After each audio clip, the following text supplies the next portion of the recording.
আজ রাত ১টায় ১৪ জেলায় ঝড় হওয়ার বড় সম্ভাবনা রয়েছে বলে জানিয়েছে আবহাওয়া অধিদপ্তর। এরকম একটি নিউজ প্রকাশ করেছে RTV অনলাইন নিউজ পোর্টালে। তো ১৪ জেলায় যে ঝড় হওয়ার সম্ভাবনা রয়েছে, কোন কোন জেলাগুলোতে ঝড় হওয়ার সম্ভাবনা রয়েছে এবং ঘন্টায় কত কিলোমিটার বেগে ঝড় হবে, সেটি আজকে আমি আপনাদের মাঝে এক্সপ্লেন করব। তো বন্ধুরা, চলুন আর কথা না বলে আমরা যে নিউজটি আপনাদের সঙ্গে শেয়ার করব সেটি দেখে আসি। এখানে বলেছে যে দেশের ১৪ জেলায় ৬০ কিলোমিটার বেগে ঝড়ের পূর্বাভাস দিয়েছে আবহাওয়া অধিদপ্তর। মঙ্গলবার ৯ মার্চ দিনগত রাত ১টা পর্যন্ত দেশের অভ্যন্তরীণ নদীবন্দর সমূহের জন্য এই পূর্বাভাস দেওয়া হয়েছে। এতে বলা হয়েছে রাজশাহী, পাবনা, বগুড়া, টাঙ্গাইল, ময়মনসিংহ, ফরিদপুর, ঢাকা, যশোর, কুষ্টিয়া, খুলনা, বরিশাল, পটুয়াখালী, নোয়াখালী এবং কুমিল্লা জেলার উপর দিয়ে রাত ১টার মধ্যে পশ্চিম অথবা উত্তর পশ্চিম দিক থেকে ঘন্টায় ৪৫ থেকে ৬০ কিলোমিটার বেগে দমকা অথবা ঝোড়ো হাওয়া সহ অস্থায়ী বৃষ্টি হওয়া এবং বজ্রবৃষ্টি হতে পারে। সকল জেলায় যারা আপনারা বসবাস করছেন তারা একটু সতর্ক হয়ে থাকবেন। আর এইসব এলাকায় নদী বন্দরগুলোকে ১ নম্বর সতর্ক সংকেত দেখানো বলা হয়েছে।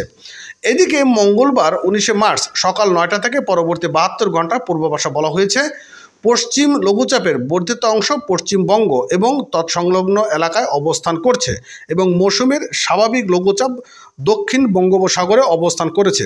এই অবস্থায় মঙ্গলবার সকাল ৯টা থেকে পরবর্তী ২৪ ঘন্টা খুলনা বিভাগের অনেক জায়গায়, রাজশাহী, ঢাকা, বরিশাল, চট্টগ্রাম এবং সিলেটের বিভাগের কিছু কিছু জায়গায় এবং রংপুর ও ময়মনসিংহ বিভাগের ২-১ জায়গায় অস্থায়ী দমকা অথবা ঝোড়ো আবহাওয়া সহ বৃষ্টি হওয়ার একটি বড় ধরনের সম্ভাবনা রয়েছে এবং বজ্রবৃষ্টি পর্যন্ত হতে পারে বলে তারা জানিয়েছেন।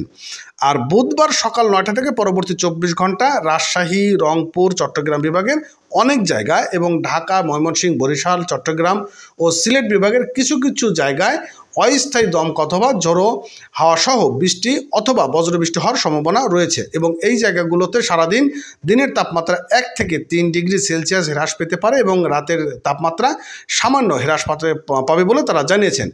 এছাড়া বৃহস্পতিবার সকাল ৯টা থেকে পরবর্তী ২৪ ঘন্টা রাজশাহী, ঢাকা, ময়মনসিংহ, খুলনা, বরিশাল ও সিলেট বিভাগের কিছু কিছু জায়গা এবং রংপুর ও চট্টগ্রাম বিভাগের ২-১ জায়গায় অস্থায়ী দমকা অথবা ঝোড়ো হাওয়া সহ বৃষ্টি অথবা বজ্রবৃষ্টি হতে পারে বলে জানানো হয়েছে। তো এই যে আবহাওয়ার সংবাদটি আপনাদের সঙ্গে আমি এক্সপ্লেন করলাম, তো এটি আপনারা আপনাদের নিজ দায়িত্বে শেয়ার করে রাখবেন, কারণ বর্তমান এখন ঝড়ের সময়। এখন আমাদের বাড়ি থেকে বেরোনোর পূর্বে আবহাওয়ার নিউজগুলো আমাদের জেনে আসা উচিত এবং আমাদের যারা স্মার্টফোন ব্যবহার করি, স্মার্টফোনে কিন্তু আবহাওয়ার বিভিন্ন ধরনের আপডেট অ্যাপ রয়েছে। এই সকল অ্যাপগুলো আপনার স্মার্টফোনে ইনস্টল করে রাখবেন যাতে আপনারা আগে থেকে আবহাওয়ার যে আপডেটগুলো সেগুলো আপনার আগে থেকে পেতে পারেন। তো যাই হোক, এই ছিল আজকের মতন আমাদের সর্বশেষ অবস্থা। তো অবশ্যই এতক্ষণ সঙ্গে থাকার জন্য ধন্যবাদ এবং চ্যানেলটি সাবস্ক্রাইব করুন।